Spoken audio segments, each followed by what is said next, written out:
दिल्ली प्रदेश की हमारी बहुत ही, जिसको कहना चाहिए, संघर्षशील, तेज गति से काम करने वाली, इतनी तेज गति जितनी तेज गति मेट्रो की है, इस गति से काम करने वाली हमारी मुख्यमंत्री बहन रेखा गुप्ता जी, महुआ विभाग के हमारे सेक्रेटरी श्री के श्रीनिवासन जी, दिल्ली प्रदेश के मुख्य सचिव श्री धर्मेंद्र जी, डीएमआरसी के प्रबंध निदेशक श्री विकास कुमार जी, उपस्थित सभी आज के इस कार्यक्रम में मेट्रो परिवार, भाइयों बहनों, पत्रकार छायाकार मित्रों, बहुत ही एक अच्छा दिन है, सौभाग्य का दिन है कि मेट्रो आज 30 वर्ष की हो गई है। 31वां स्थापना दिवस आज मेट्रो का ये है।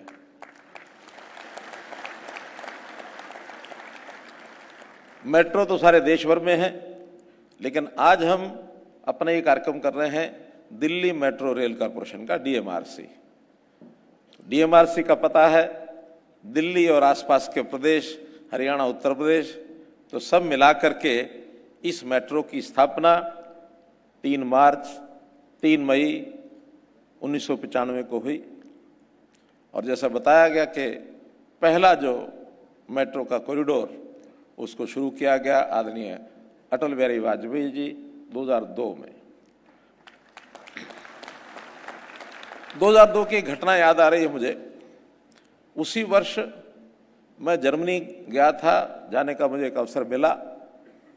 कभी उससे पहले हमने मेट्रो जैसी कोई चीज़ यहाँ तो देखी नहीं थी, लेकिन वहाँ उससे पहले से ही मेट्रो चल रही थी और उस मेट्रो का मैंने सवारी भी की, देखी भी सही, तेज रफ्तार। और इस प्रकार का भी कोई वाहन दुनिया में होता है, इसकी कल्पना हमने सोची नहीं थी कि कभी दिल्ली में या देश में, भारत में भी होगी। यह अगस्त 2002 की बात, लेकिन जैसे दिसंबर 2002 में इस मेट्रो का संचालन हुआ तो देखने के लिए स्पेशल आए थे कि ये मेट्रो है और वही है जो जर्मनी में हमने देखी थी। शुरुआत हुई। शुरुआत होने पर लोगों ने तरह तरह के वाक्य प्रयोग किए कि मेट्रो चला तो दी है, लेकिन इतनी महंगी सवारी है, इतना इस पर लागत भी बहुत है, ये दिल्ली वालों ने एक सफेद हाथी बांध लिया है, ये चलेगा नहीं। लेकिन आज देखिए, वही सफेद हाथी चीते की रफ्तार से दौड़ रही है।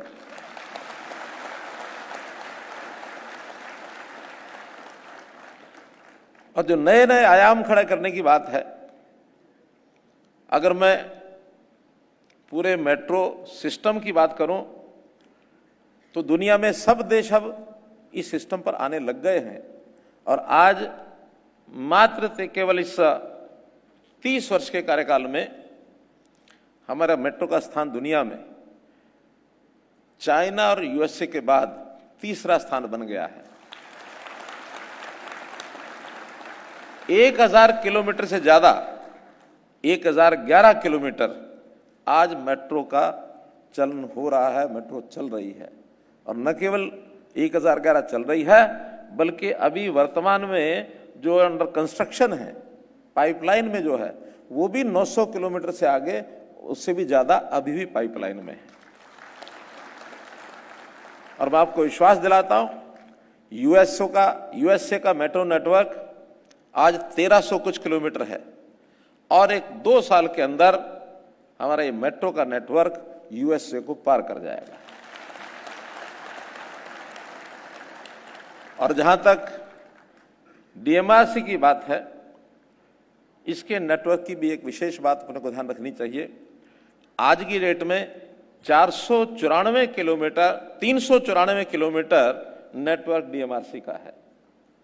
और दुनिया में किसी एक शहर में सबसे बड़ा नेटवर्क है तो वो है न्यूयॉर्क में 399 किलोमीटर। 5 किलोमीटर का अंतर है।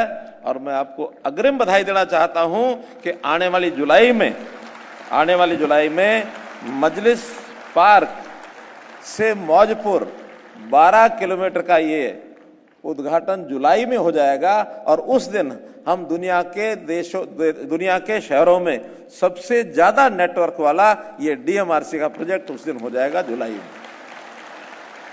2 महीने बाद।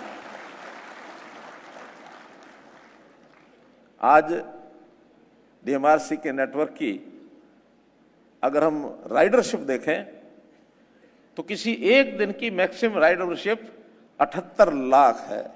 78 लाख कल्पना करना, यानी यही अपने आप में मुश्किल पड़ता। कई देश ऐसे दुनिया में जिनकी आबादी 78 लाख से कम है और हमारे डीएमआरसी में एक दिन ट्रेवल कर जाते हैं। ट्रेवलिंग की अनुभूति, पुराने लोग हैं, मैं कम से कम 1970 से दिल्ली के साथ इस सारे विषयों को बारीकी से देख रहा हूं, जुड़ा हुआ हूं। उस समय स्कूल की शिक्षा प्राप्त करते हुए बीच में एक बार दिल्ली आ गए थे। गांव के रहने वाले, दिल्ली की सुना था, दिल्ली ऐसी है, दिल्ली ऐसी। हमने कहा चलो दिल्ली देख के आते हैं। उस समय दिल्ली में शनिवार रविवार 2 दिन वीकडेज में ₹1.25 का डीटीसी का ऑलराउंड पास बनता था कि ₹1.25 का पास ले लो, सवेरे सारा दिन घूमो और शाम को घर आ जाओ। ये डीटीसी का होता था। लेकिन डीटीसी में एक सुविधा थी, बड़ी अच्छी थी छुट्टी के दिनों में, लेकिन जो स्थिति होती थी उसमें चढ़ना ही अपने आप में पूरी एक महाभारत होती थी कि डीटीसी की बस में चढ़ना और चढ़ करके उसका डंडा पकड़ के लटकना, लटकते लटकते सफर करना, ये नौजवानों की एक आदत थी उस समय। मेट्रो आई, वो सब आदतें छूट गई। ये अलग बात है कि अभी भी कुछ रूट्स के ऊपर भीड़ तो उतनी होती है जितना उस समय डीटीसी के बस में होती थी। धक्के मार मार के अंदर डाल डाल के फिर वो गेट बंद कराया जाता है। लेकिन एक ही अंतर है कि अब इसमें पकड़ने वाला डंडा नहीं है। और जब मेट्रो का सफर करके आदमी अपने निश्चित समय पर स्थान पर पहुंच जाता है, एक विश्वास तो है उसका यात्री का, जैसा मैंने रेखा जी ने बताया कि एक विश्वास है कि मैं इतने समय में वहां पहुंच ही जाऊंगा।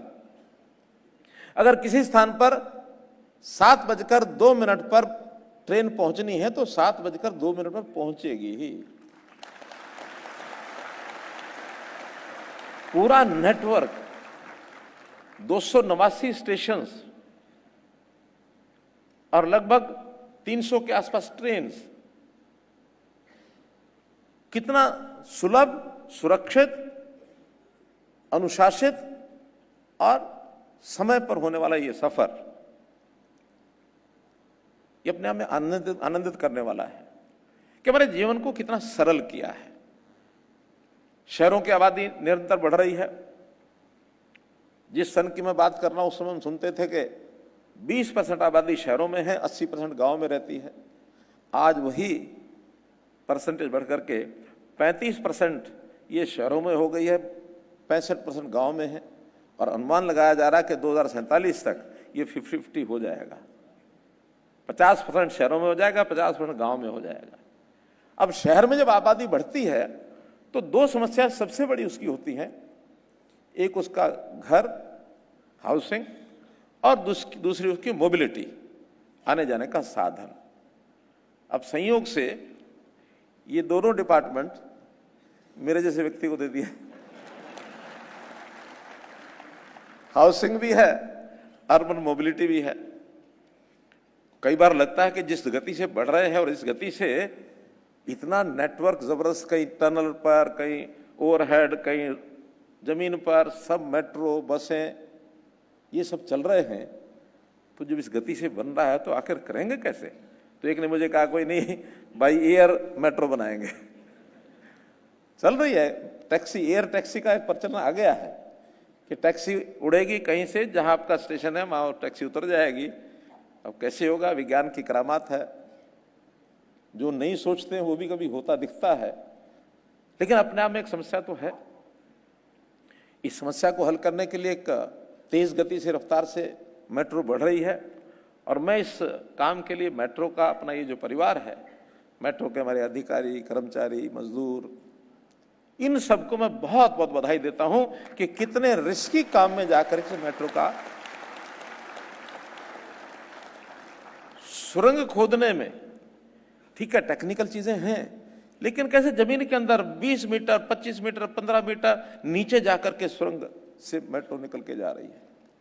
यानी जिस सदर बाजार में, जिस चावड़ी बाजार में, जिस खारी बावली में हम पैदल निकल नहीं सकते, और इधर से हम मेट्रो से बैठते हैं, 2 मिनट में स्टेशन पर पहुंच जाते, ऊपर निकलते तो सारा हमारा जो परंपरागत बाजार निकल करके आ जाता है। वरना पहले घर से आदमी 20 किलोमीटर दूर से चलता था, उसको पता नहीं होता था कि मैं अपने एक वर्किंग प्लेस पर कितने घंटे में पहुंचूंगा। आज उसको निश्चित पता है कि 1 किलोमीटर में 1.5 मिनट, 2 मिनट, इसके हिसाब से, अपना हिसाब से कोई भी कहीं भी पहुंच जाता है। तो इस मेट्रो के विषय को लेकर के जितनी बातें बताई जा सकती हैं उतनी कम रहेंगी। 20 साल पहले जो बड़ी आयु के लोग हैं, उन्होंने कभी सपना भी नहीं लिया होगा 25 साल पहले कि इस प्रकार का ये सारा वातावरण बनेगा। आज दिल्ली के एक कोने से, न केवल दिल्ली के बल्कि आसपास के राज्यों से, क्योंकि दिल्ली का जो नेटवर्क है, इसको हरियाणा में चाहे वो सोनीपत हो, बहादुरगढ़ हो, गुरुग्राम हो, फरीदाबाद, वल्लभगढ़ हो, ये फिर नोएडा हो, गाजियाबाद हो, और अब साथ में जुड़ गया है RRTS, rapid rail transport service.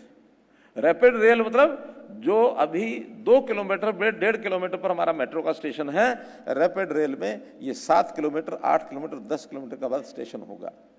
अभी पहला RRTS का जो जिसको हमने रेल का नाम दिया है नमो भारत, नमो भारत रेल मेरठ से लेकर के और दिल्ली तक मात्र 40 मिनट में, 45 मिनट में पहुंचने वाली है।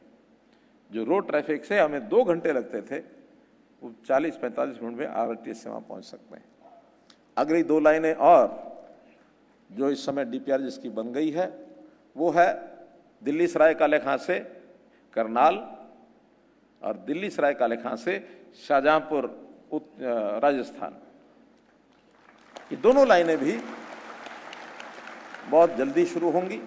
आने वाले 2 साल में, 3 साल में इन रोड्स के ऊपर भी, इन ट्रैफिक लाइंस के ऊपर भी RRTS, और उसके बाद और अन्य 4 RRTS की लाइनें, इनका भी योजना बनाई जा रही है, ताकि हम NCR एरिया में हमारा जो दिल्ली का ट्रैफिक है, दिल्ली के ऊपर जो एक आबादी का बढ़ता आबादी का दबाव है, ये कम हो सके और प्रतिदिन आने जाने वाले व्यक्ति अपने स्थान पर आ सके, जा सके। इसकी आगे भी बढ़कर के जो सोच चल रही है, वो सोच ये चल रही है कि RRTS यानी मेट्रो के माध्यम से जो लोग अपने स्थान पर जाएं तो उनको रेलवे लाइन के साथ, यानी मेट्रो स्टेशन के साथ उनको मकान की सुविधा मिले। उसके लिए एक पॉलिसी बनाई गई है TOD, ट्रांजिट ओरिएंटेड डेवलपमेंट, ताकि जो मेट्रो लाइन है वहीं हम मकान की सुविधा प्राप्त कर सकें, मल्टी स्टोरी उसमें ज़्यादा FAR दे करके। और ये हमारा डिपार्टमेंट जो अर्बन डेवलपमेंट का डिपार्टमेंट है, चाहे वो राज्यों में है चाहे केंद्र में है, मिलकर के इसको कर रहा है।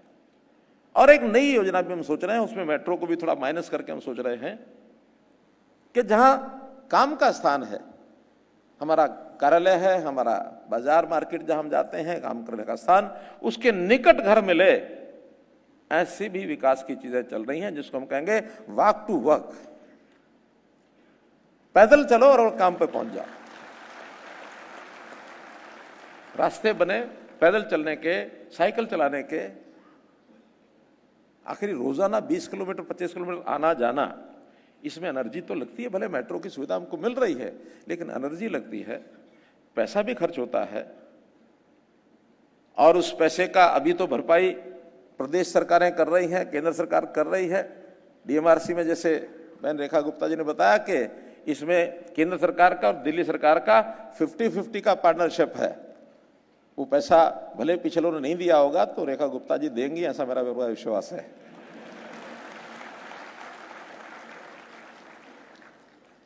ऐसे ही सब राज्य, कुछ राज्य इसमें तकलीफ महसूस करते हैं, किराया बढ़ाते हैं तो जनता की ओर से थोड़ा विषय आता है, विरोध आता है, नहीं बढ़ाते हैं तो सरकारों के ऊपर दबाव पड़ता है।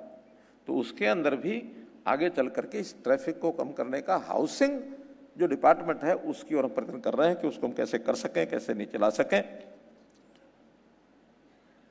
तो मित्रों, ये एक अनोखा प्रयोग जो सपनों जैसा लगता था, एक विश्वासपूर्वक इस प्रकार का जो विकास हुआ है, एक विषय और इसके अंदर मैंने निकाला है।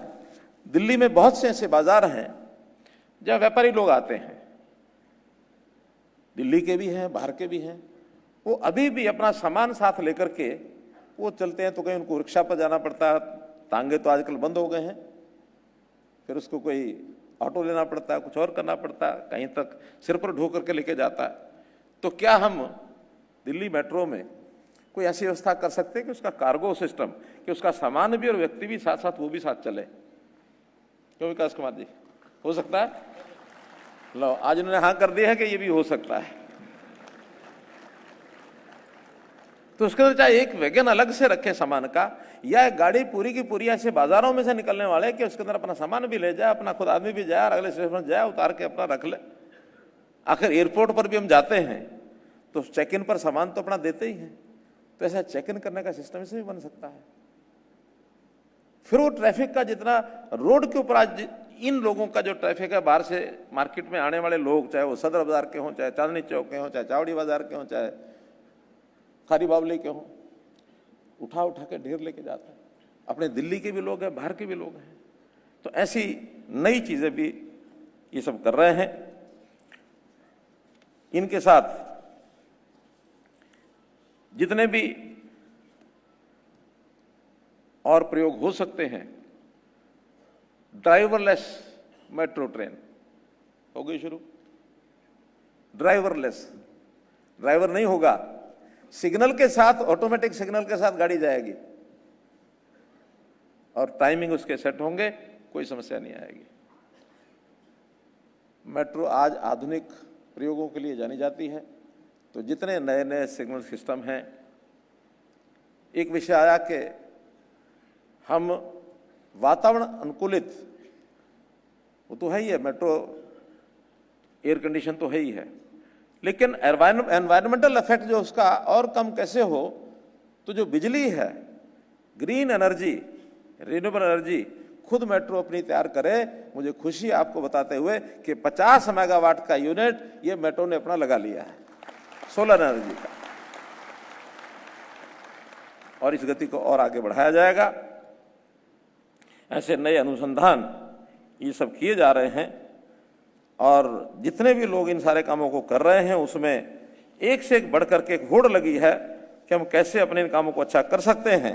उस होड़ में अच्छा काम करने वालों को मेट्रो रिकॉग्नाइज भी करती है, और आज उसी के यानी अनुरूप बहुत से लोगों को यहाँ पुरस्कार, पारितोषिक दिए गए हैं। मैं ऐसे सब सज्जनों को, उनके परिवारों को, सबको बहुत बहुत बधाई देता हूं कि इतनी उच्च ऊंचाइयों तक ले जाने वाले ये लोग अच्छी एक भूमिका अपनी निभा रहे हैं। इस अवसर पर मैं आप सबको बहुत बहुत बधाई, बहुत बहुत शुभकामना देता हूं। और मेट्रो के सब लोग जैसे यात्रा में जाते हैं कि आपकी यात्रा मंगलमय हो, तो इसी प्रकार से आपकी और उस मेट्रो में चलने वाले सभी यात्रियों की यात्रा मंगलमय हो। और मेट्रो का नाम अगर मैं कहूं तो मेरा एक तेज रफ्तार औजार, ये हमारा मेट्रो इसी प्रकार से आगे बढ़ता रहे। बहुत बहुत धन्यवाद।